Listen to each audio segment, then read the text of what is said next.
All right. Hello, hello, hello, everyone. Welcome. It is Monday again. I am Sharon J. Lawrence, the owner and founder of Sailor Wellness and Therapeutic Services, as well as SJL Professional Services. And as you all know, I have been doing these Monday Night Lives in recognition of May, which is Mental Health Awareness Month. We have other um, causes that are acknowledged during this month, but this is something that is near and dear to my heart, especially as a clinician, in providing therapy to other therapists, professionals, and couples, but also I am a therapist with a therapist. So I want to make sure that we're taking care of ourselves. And so I'm excited about tonight because I have a special guest. Her name is Kayla Hendriex. She is a licensed massage therapist. She's actually my massage therapist. And Kayla has been my massage therapist for about 2 years. But anyone that knows me knows I've been getting massages for years. And so relocating was a big deal, and I had to connect with someone, and she's amazing. Love her. But we always talk about mental health and different things when we're chatting. And so I wanted to have her join me for one of these Monday Night Lives to talk about the connection between the two, how important it is, and what it means to get a massage there, a massage session. So without further ado, I want to introduce you all to Kayla Hendriex, licensed massage therapist. Welcome, Kayla. Welcome. Everyone, this is Kayla. All right. So it is Monday, as I said, and we have a lot to talk about. And so let's go ahead and let's kind of connect with, give me one sec. I want to make sure we are, yeah, there we go. All right. And so let me go ahead and pull up this information because I have some things I want to be able to definitely run by Kayla and make sure that we're able to cover what we need to cover on this evening. And so bear with me, everyone, as I kind of move screens around like I normally do. And so there we go. All right. I'm back. I'm back connected to the matrix, y'all. Sorry about that. All right. So Kayla, can you tell us a little bit about you? Where are you located? What it is that you do? I kind of said your title, but you have more details. You know how to make it more robust and spicy. So go for it. All right. Hello, everybody. My name is Kayla Hendriex. I'm a licensed massage therapist in the Tampa Bay area. But the great thing about me is I do mobile massage. The name of the business that I'm with is the Village Health and Wellness. It's my husband, Andre, and myself. He's a personal trainer. I do the wellness side of the business. Again, I do mobile massage. So I go from anywhere from Wesley Chapel to Venice. And anywhere in between. So if you are located in any one of those places, then I'll probably be able to get to you. St. Pete, Plant City, everywhere. I've been a massage therapist for 7 years, and it's been a journey. I can really say it's been a crazy journey. But it's a learning journey. It's a good journey. But Yeah, yeah. yeah, she's great, y'all. So okay, all right. Anything else you want them to know before we kind of dive into this discussion? Um, no, I think I'm ready. You're ready? All right, let's do it. Okay, so we're gonna go right down to it. So talk about, from your perspective as a massage therapist, how can massage therapy, help with the reduction of stress and anxiety from your perspective? Well, what I notice while I'm giving massages, one of the first things that people tend to do is melt into the table because now they finally got a chance to get off their feet, get up from that office chair, and they're able to just lay down and not do anything. I'll do all the work for them. Something else that they do is they'll fall asleep, which will put them in I would say honestly, a ultimate phase of relaxation Mhm. because at this point, um, it's the same thing that happens when you fall asleep normally. So your body's able to kind of like start repairing itself again while I'm working on the soft tissue or the muscles. Your body is able to increase circulation to start healing things, as well as it just allows the heart rate to slow down a little bit, which allows the mind to slow down a little bit. And it also releases like these endorphins and the feel good hormones, dopamine, serotonin. So I feel like that's the easiest answer to give as far as how it helps with mental health. Okay, sounds good to me. Y'all got that? All right. All right. So pretty much it's kind of helping you to just kind of check out for a moment so that your Yes. body, like when we think about cell phones and people, I always ask people, do you ever turn your phone off? And they'll go, no. And I was like, turn the phone off. They were like, well, Yeah. I just wait until the phone kind of dies and then I plug it up. I'm like, no, your body is also the same way. You have to Hmm. recharge, you have to rejuvenate. And this is a way of doing it, where I don't want to say forced, but it's definitely in that moment you have no choice but to unplug, honestly. Exactly. Yeah. All right. So are there particular types of massages that you feel are more effective for improving mental health? Um, well, honestly, I think all massages in some way, shape, or form can help. It depends on the person. Some people like deep tissue massage. Some people like Thai massage on the where they have like tools that works on them. Mhm. But I think the best one for pure relaxation is Swedish massage, Mhm. which is just a more gentle version of any massage where it's really just bringing the body to a state of relaxation versus, oh, there's a knot here, so let me work on this. It Okay. actually allows you to not have to think about anything that hurts. Mhm. It's just pure relaxation. Mhm. And this wasn't on my list of things I wanted to be able to Mhm. ask you, but hearing what you just said, are there things that you will often recommend that people will do after a massage like that where you're, kind of helping them to wind down and relax? Are there things that you will instruct them to do afterwards to kind of keep them in that same mindset? Well, yes, actually, we always tell people after a massage, the first thing you need to do is stay hydrated, so drink water.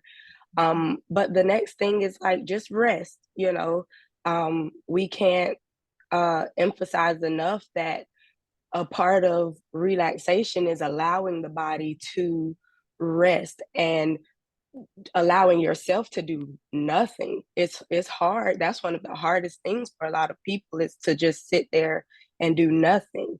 Mhm. Um, I feel like the best time to get a massage is either like later in the day, right before you're about to wind down for the day, or um, in the morning when you've kind of just you're getting your day started, because Mhm. for some people massages rejuvenate them. Yeah.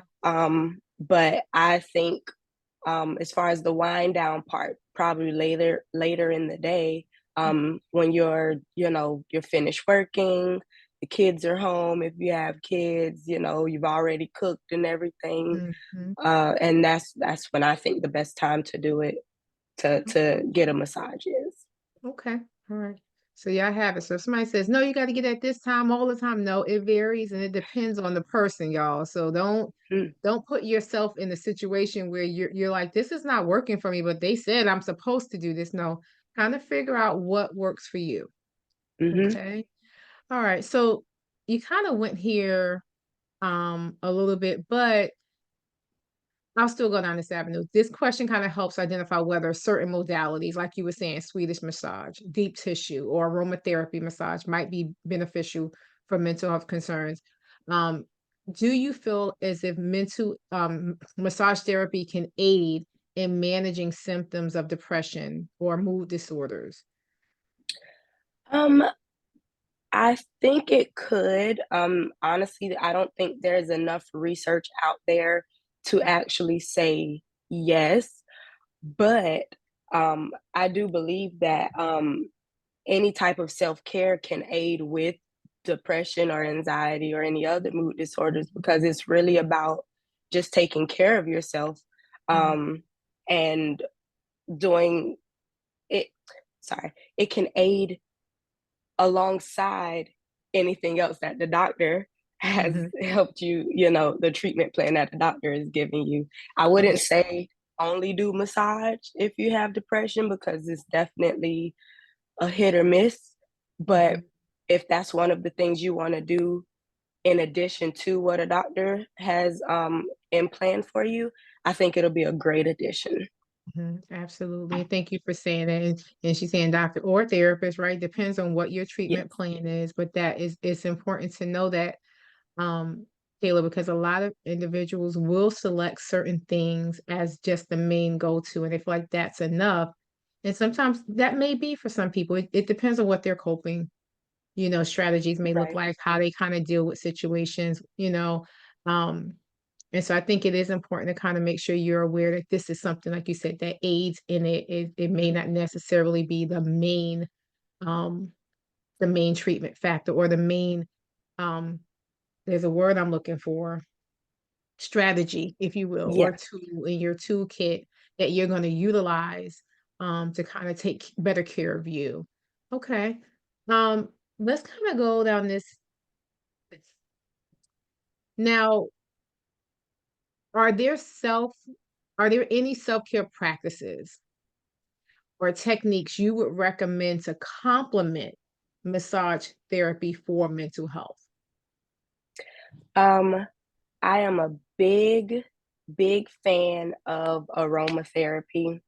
Um, Aromatherapy and essential oils and all of that has been around for hundreds of thousands of years. And if it worked then, why won't, it should still be able to work now. And that's one of the things that I do. I have diffusers all over the house that each one have um, different scents going on and depends on which essential oil I decide to use or combination because there are different combinations that help with air purification, or some that just helps with making your house feel cleaner.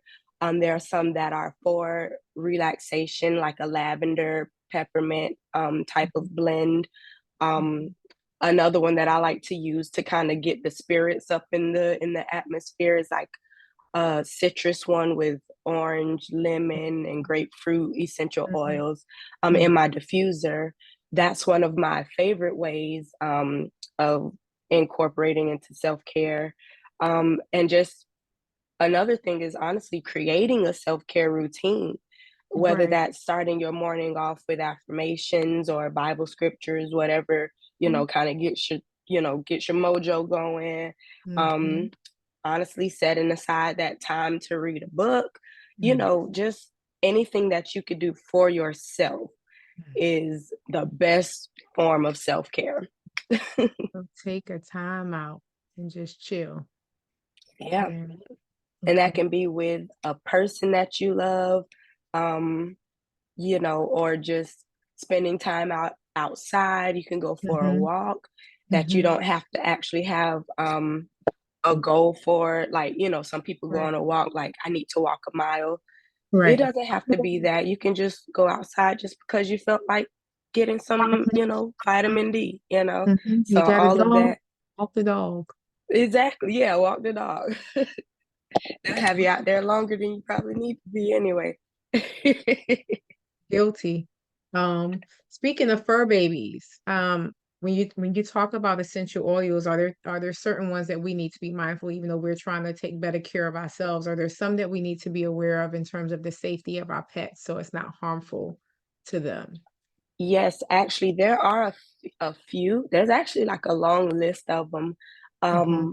But for any essential oil, you would never want your fur baby to be in a enclosed, like a small room. Mhm. So normally, if you have like a big living room, normally you would have 2 to 3 diffusers to actually have the aroma going like Mhm. fully throughout the that living room.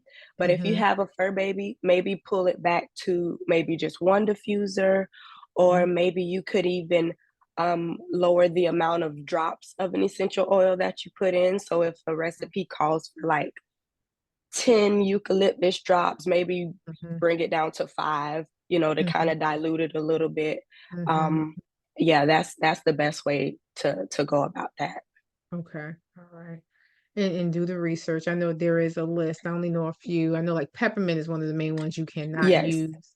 I feel like But any of yeah. the mints, peppermint, spearmint, eucalyptus, Hmm. they say lavender is okay, but honestly, with That's in moderation too. Yeah. yeah, any essential oil, I would dial back like a lot. Hmm. Hmm. And I've done lemon, but very little. Um, Right. yeah. So yeah, you definitely have to kind of be mindful of that. Hmm. Okay. How often when you talk about, self-care and self-prioritization, how often should someone receive a massage? I guess in order for them to kind of notice the difference, whether it's in their body and their mood. Um, I always tell people, because I know this is one of the bigger questions when it comes to massage. Hmm. Um, a lot of people see it as a luxury, so it is a financial thing. So I always say, based on what you can actually do Hmm. financially, but Hmm. if, let's say, money is not an option, Right. the minimum I would say is once a month, Okay. to kind of get you on a routine. And I think you can start feeling things. At a month's time. But if you really got it like that, then you can do, I have clients that go once a week because that just works for them. Wow. Okay. I have some people that go every other week, but Hmm. I think once a month is the bare minimum for you to actually feel any improvements. Hmm. Hmm.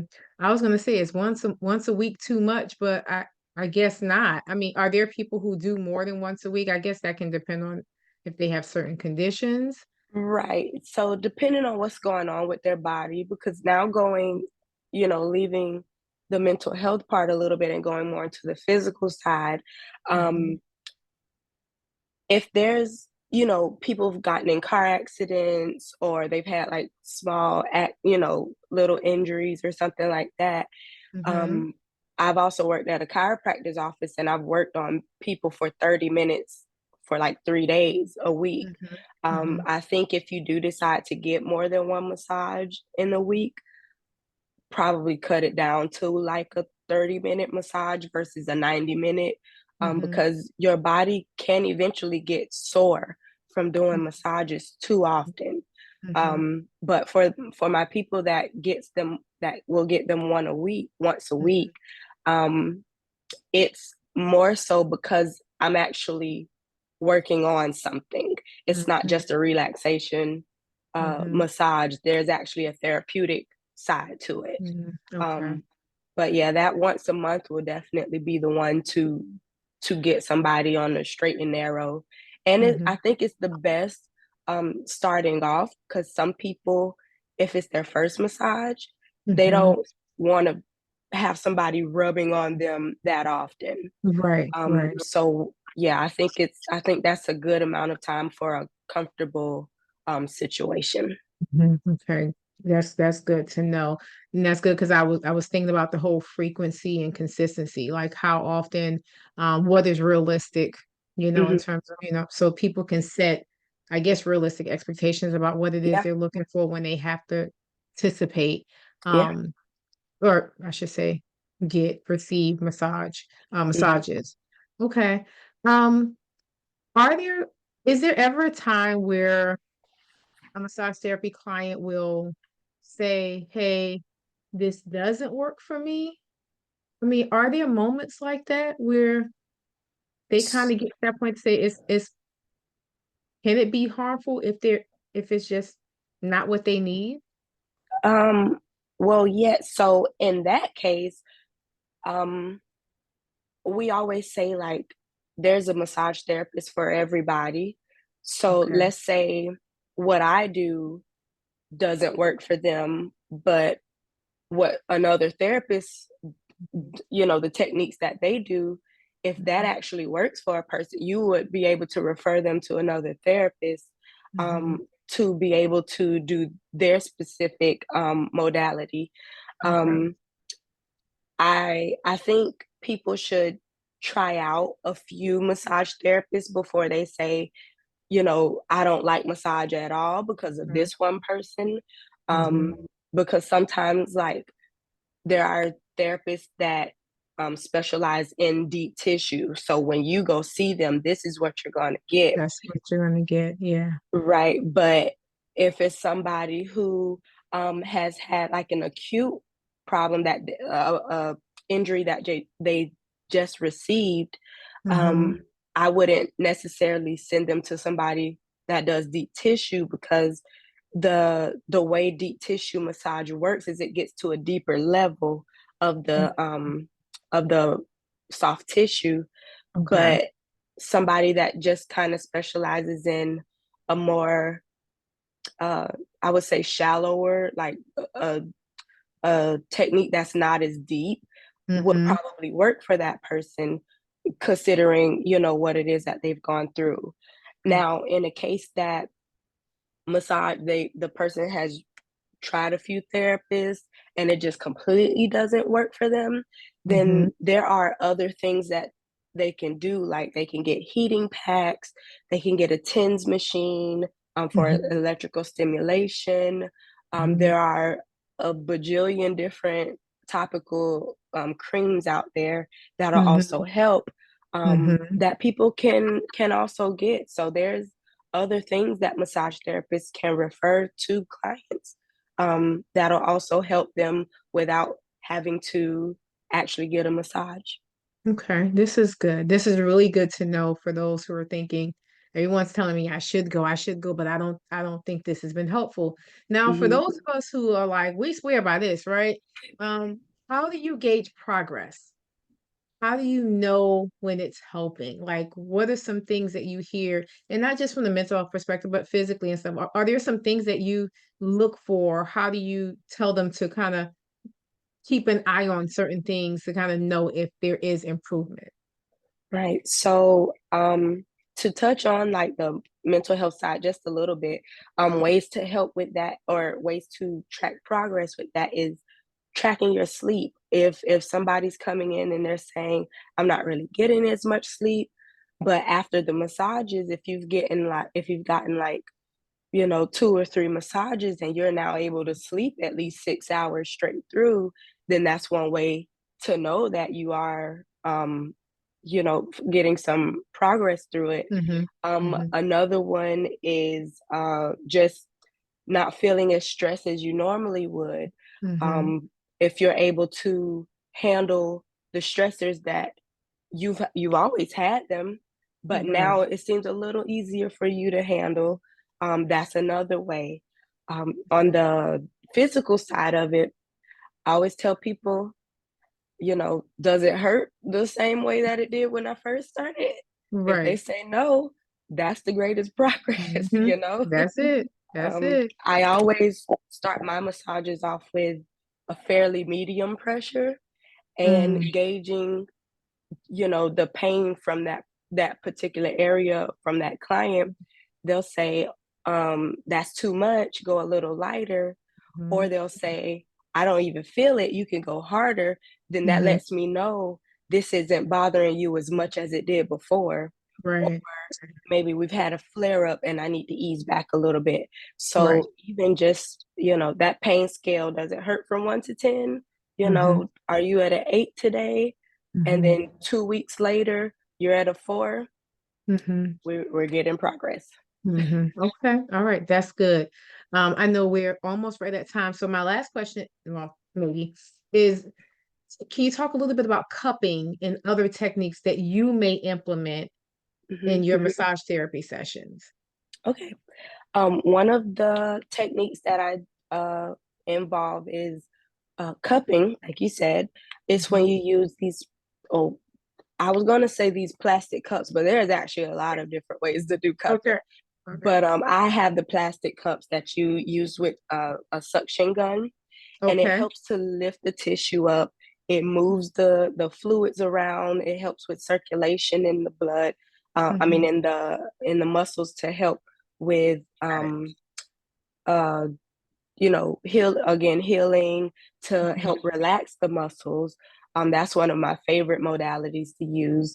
Another one that I use that people really love, especially during the winter time, is hot stones. Uh, that one is when I actually get a hot stone and my heater heats it up to, I think, like 140 degrees, and Mhm. I'll get that and rub it all over the body to help warm the muscles up. That's normally one that I would use in the beginning of a massage to again warm the muscles up so I don't have to do as much work because Right. my hands can get pretty tired. Mhm. Mhm. But that one helps with that.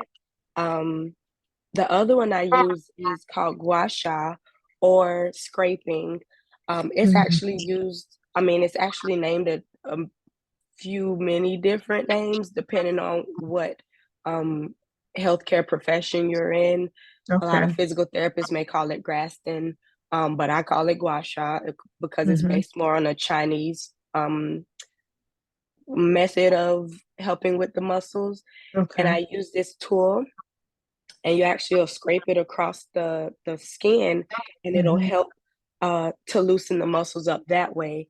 I Mhm. use that a lot on people with specific trigger points, Okay. um, because while trigger point therapy is very beneficial, again, Mhm. my thumbs, they don't last that long when it comes to trigger point therapy. Right. So I'll use the tool to kind of really get into it. So then I Okay. can now massage it a little Yeah. more to help ease the muscle out. Okay. Okay. Mhm. All right. Y'all got it. Y'all got some different techniques. Yeah. Um, and so for those of you that are listening on the replay, this is important. So now you're getting some, tools and techniques. And so you'll be able to kind of listen, send us questions if you have them. Kayla, is there anything else that you wanted to share in terms of massage therapy that you feel like the listeners need to know? Anything that I didn't touch on? Um, I really just want everybody to know that just go get a massage. It doesn't have to be from me, even though if you do need me, I'm always here. But just always get a massage. If you've never had one before, start off with a 30-minute. But I feel like everybody in their life should try it at least once because there are so many benefits to it. And, some people say, oh, that's not my thing, but you've Mhm. never really tried it. So I Mhm. really, really, really want everybody to try it at least Right. once before you say no. That's what I say about food. People will say, Sharon's not going to Oh, eat it. I've gotten to the point where I will try at least one thing a year. If I've yes. already met my quota for the year, I'm not I'm not eating anything else. Y'all gonna have to wait till the next year comes. Right. But do it at least once. And I would say start off slow. Don't do a deep tissue. I'm telling you, I did that the first time, and for a long time, I didn't go back because I thought that that's what it was supposed to be. It took many years before I went back, and I'm Yeah. glad that I did because it really does help. I have a lot of tightness and stiffness, and so I hold I hold things. I don't know about anybody else, but I hold everything, whether how I sit when I'm working, my stress, all that is all in here, all in my back. Yes, it Um, is. and so I witness. And so and recently it was all in my neck. I was like, wait, I think Yes. I'm it's, but you know what your body's doing. And if it's giving you that message, hey, you may want to go and call somebody, make the call, get a massage, and see if it's for you. If not, maybe it's something else, and that's okay. But at least Right. try some options and don't just sit there in pain. So, Kayla, I want to say thank you. But before we end, I need you to tell the people how to connect with you, how to find you on social media, in person, the Village Health and Wellness, where they located. Give all that information. Give your husband another shout out. I will. You know, I'm all about it. Yeah. So again, we're with the Village Health and Wellness. Our gym is located in Palmetto, Florida. So if you ever need to get a really good workout, you can go see my husband. He'll do it for you. I'm telling you, that man works magic when it comes to getting the results. But I am a mobile massage therapist. So like I said before, I go anywhere between Wesley Chapel and Venice, and then Plant City and St. Pete. Also, I have a office in Sarasota that I work at on Thursdays from 9 to 5. If anybody is out in Sarasota, you can always meet me over there at Paisley Chiropractic. Um, Also, social media, type in the Village Health and Wellness on any social media platform, you will find us. Facebook, Instagram, and TikTok. I forgot about that. Yeah, I just I'm slow. I'm slow to the party. But It's yeah, okay. TikTok. Woo! I don't do any dances though. I don't do any other dances, but you get some good education on our platform. There you go. There you go. Awesome. Thank you so much, everyone. Thank you for watching. Thank you, Kayla, for being here. I appreciate you. We made it happen. We made it happen. We're here. We got the information out there, and now Yes, they we know did. how to reach you and Andre. So I'm excited. Y'all take care of your mental health. Take care of your body. Mental health is physical health. And so we need you to keep doing all that you can to be well. Why? Because you matter. All right, y'all have a good night. I look for you to join me next Monday when I have my next guest. Bye, everyone. Bye bye.